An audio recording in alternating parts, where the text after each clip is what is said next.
Na verdade, começou... Eu fiz faculdade de cinema, sempre gostei de cinema, né? Quer dizer, pra mim tudo é meio junto, né? Quadrinho, começou na minha infância. Tudo, né, via filme, lia quadrinho e é uma, sei lá, é história, né? Para mim é isso, é contar história que você tem formas diferentes, né? A mais fácil, né? A mais, vamos dizer, imediata, que não precisa de uma mídia além da sua voz, é literalmente teatro, né? Ou você está contando história em algum lugar, um contador de história, e daí você tem, né, o cinema, que é, sei lá, mais recente, tem 100 e poucos anos, daí tem TV, que é mais recente ainda, tem uns 60 anos. E o quadrinho também é uma coisa, querendo ou não, mais antiga, inclusive, uma mídia mais antiga que o próprio cinema e a TV. Só que aqui no Brasil, muita gente ainda, quando você fala quadrinho, ainda acha que é só o infantil, né? Que é o Maurício de Souza, né? A Mônica, o super-herói e tal. E não, existe uma tradição aí mundial de muito tempo, em vários países, de adulto, né? Então é isso, é uma mídia. Quando você entende o quadrinho como simplesmente uma plataforma também, né? De conteúdo, de narrativa, você entende porque o cinema, durante muito tempo, já bebe nos quadrinhos como fonte de material de inspiração para fazer filme. Não só filme, né? Mais recentemente, inclusive, seriado, né? O Walking Dead, por exemplo, nasceu como quadrinho, né? Surgiu no quadrinho? Exato. Eu não sabia. Então, assim, tem muita coisa que nasce dos quadrinhos que não é também só super-herói, né? Porque de uns anos para cá também, né? O super-herói é o mais... que o pessoal, quer dizer... É o que fica mais famoso. Mais famoso, né? Mas tem um filme, por exemplo, acho que em inglês é Road to Perdition, mas eu acho que não sei se é Estrada para Perdição em português, com o Tom Hanks, que é um filme de gangster, né? Que se passa nos anos 30 nos Estados Unidos e tal. Nasceu como quadrinho. Estou dando um exemplo, né? Então, assim, por quê, né? Porque tanto o quadrinho quanto o cinema são narrativas visuais. Você conta a história visualmente, né? Você vai acompanhando a história visualmente. O cinema, de certa forma, tem também um proto-quadrinho que é o storyboard, né? Que é muitos diretores, eles já colocam no papel aquilo que né, na hora de rodar o filme vai ser aquela sequência, né, de ângulo de câmera e tudo isso. Então, por isso que tem essa semelhança tão grande, né, entre as duas, vamos dizer, mídias, né? E tem uma coisa que eu gosto demais do quadrinho, que é você controla a narrativa, né? Quando você senta, por exemplo, para ver um filme, um seriado, o filme te leva, né? Claro, se o filme é bom, você embarca na história, mas você está passivo. Você vai, vamos dizer assim, o ritmo da narrativa, quem dita é o editor que editou o filme. Então você tá lá e você tipo, eu sentei na cadeirinha da montanha-russa, fechou aquele negócio lá e pronto, agora não tem como sair, e a montanha-russa me leva. O filme é meio assim, o quadrinho já é diferente, ele é um pouco mais interativo, quer dizer, bem mais no caso, né? Você controla essa narrativa conforme você vai virando as páginas. Então, se você quiser gastar o tempo que você quiser, né, admirando uma página, uma cena, como se pudesse pausar uma cena. Exato. E ficar analisando ela. Exato, entendeu? Então tem uma coisa que a gente chama né, na linguagem do quadrinho, que chama splash, que é quando você tem uma página inteira de uma arte só, entendeu? Que geralmente é uma hora que você quer impactar o leitor ali, muitas vezes com uma arte bonita, e geralmente casa com algum momento importante da história, entendeu? Então você pontua com uma baita de uma arte incrível ali, e que ali, pô, é gostoso você ficar um tempinho absorvendo aquilo, né? Então, o quadrinho é tão imersivo quanto, né, o cinema, por exemplo, ou quanto o teatro, no sentido de, né, de você esquecer, claro, né, se a história é boa, mas você esquece, você entra ali, né, escolhe geralmente um personagem, se identifica né, e viaja na história, o que os gregos há muito tempo chamavam de processo catártico, né? Você acaba vivendo as emoções dos personagens, chora, ri, né? Sente medo e sentado na tua cadeira. E no quadrinho isso rola também, entendeu? Muitas pessoas já me mandam mensagem através de rede social e tal, me dando esse feedback, olha, me emocionei, chorei, entendeu? Homem, mulher, mas adulto, entendeu? Então, é muito legal para mim, né, esse resultado, porque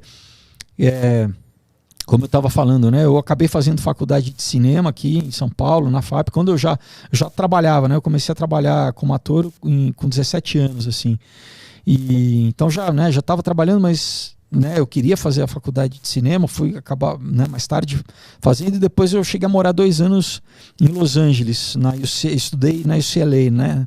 Lá em Los Angeles me especializei em roteiro de cinema, e eu voltei para o Brasil em 2003, e desde então eu já escrevia antes, né? Eu já inclusive ganhei um prêmio do Ministério da Cultura com uma peça que eu acabei adaptando para quadrinho, né? Isso foi em 2000, no ano de 2000, e em 2018 eu lancei como quadrinho, chama Um Outro Dia. Mas então, desde que eu voltei, né, em 2003, eu tenho escrito, né? A princípio era para cinema, só que, cara, cinema é muito caro, né? É uma estrutura gigantesca, né? Aí a gente fala na casa dos milhões, né, para fazer um filme.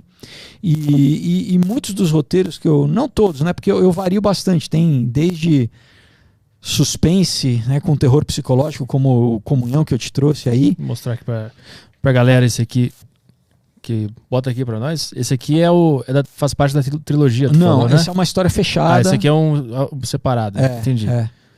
E botou aí, vamos ver, vou abrir aqui um exemplo aqui. Então esse, por exemplo, é um suspense com terror psicológico, inclusive eu fiz em preto e branco, todos os outros são a cores, tá? Mas esse eu fiz primeiro para homenagear os quadrinhos de terror dos anos 70, e segundo porque tem uma questão de, por não mostrar o vermelho, a cor vermelha do sangue, você dá uma suavizada, porque tem bastante gore na história, tem decapitação. Tem violência. Tem, o bicho pega. Tem aquele negócio mais 18 aqui no cantinho. Então, eu geralmente recomendo a partir dos 14, assim, essa história, mas tem um gore aí, e isso, assim, só de não mostrar o vermelho, por exemplo, você já alivia um pouco, ameniza. O quadrinho ele é uma arte que ele conta com a capacidade de imaginação da pessoa que está lendo. Claro, ele não chega a ser como... A literatura, no caso, conta mais, né? Porque na literatura você descreve um cenário, uma situação, um personagem, e a pessoa cria totalmente na cabeça da pessoa, né? No quadrinho, eu já estou dando, né, um material de, vamos dizer, gráfico, as imagens, né? Você já está fornecendo as imagens, mas as vozes, os sons, tudo isso você cria, você compõe também na tua cabeça, né? O movimento também, né? O movimento. O que está rolando ali. Uma experiência, inclusive, que eu fiz no último que eu lancei ano passado, chamado Knock Me Out, que é uma história que se passa no mundo do MMA, onde eu conto um pouco da minha história, que na verdade foi o primeiro roteiro que eu escrevi quando eu voltei dos Estados Unidos, foi esse, Knock Me Out, mas como roteiro de cinema eu adaptei só consegui lançar como quadrinho ano passado, né? E falo um pouco, né, dessa experiência de estar morando em outra cultura, né, no caso nos Estados Unidos, que apesar da gente achar aqui, né, aqui no Brasil que a gente conhece muito bem, né, que a gente é basicamente americano, entre aspas, pela influência cultural, né, de tudo que a gente consome. Não, né, a nossa cultura é bem diferente quando realmente você mora, né, diferente né, passar os 15 dias na Disney, né, sim. Né, quando você mora mesmo, você vê que é uma outra cultura, né. Então, bastante disso eu abordo, e claro, né, também faço essa homenagem aos filmes dos anos 80, inspiracionais, que usam esporte, assim, por exemplo, rock, né? Lutador, Karate Kid, usa as artes marciais. Eu fiz também, lutei bastante tempo, né, na minha infância e adolescência, fiz judô, karatê, kung fu e tal. Então eu usei também um pouco disso nessa história, que é um romance, né? Como eu falo que o filme O Rock e o Lutador, o principalmente é mais um romance que se passa no mundo das lutas, né? Então fala muito de relação humana e tal.